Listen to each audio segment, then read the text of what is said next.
Ladyboys, also known as she-males, transgenders, and transvestites, are more common in Thailand than any other country. It does seem to have a lot more ladyboys than anywhere else in the world. They can be seen everywhere, in shops, on the streets, on the metro, and especially in nightclubs and go-go bars. Whether you like it or not, Thailand can teach you a thing or two about tolerance and acceptance, and I find it quite remarkable. Ladyboys are treated like normal members of society here. They don't have to worry about hiding their identities from the public eye.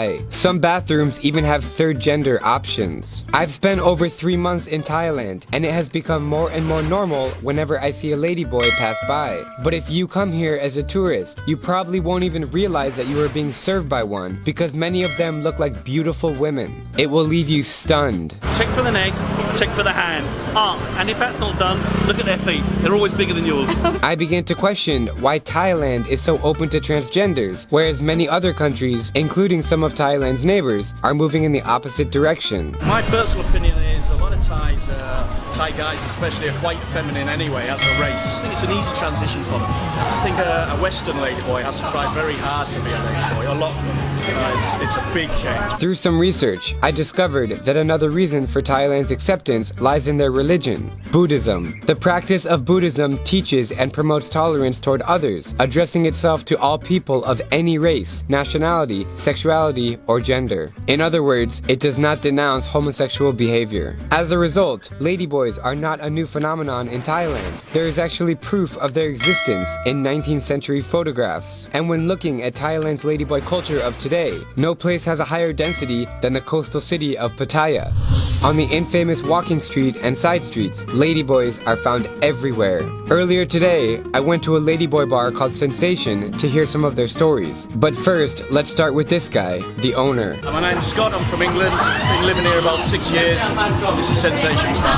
I was in a relationship with a ladyboy at one time. We've been separated about 2 years, but we still run the bar together, still good friends. Scott was nice enough to let me interview some of his workers.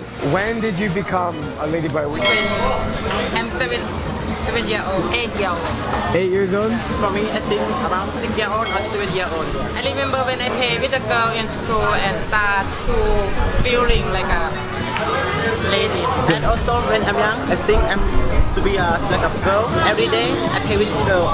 When I go to school, I have many friends from girl. This is my dream when I'm young. I want to make school. I couldn't help but wonder, was it easy to tell their parents? It's open mind, this is no problem. If you want to be like girl, just be a good person, it's okay, no problem. Difficult for me because my dad don't like ladyboy. But my uncle, he is ladyboy. My dad, him don't want to I be ladyboy. He want I do Thai boxing, but I don't like. Muay Thai? Yes, but I don't like. I want to be lady.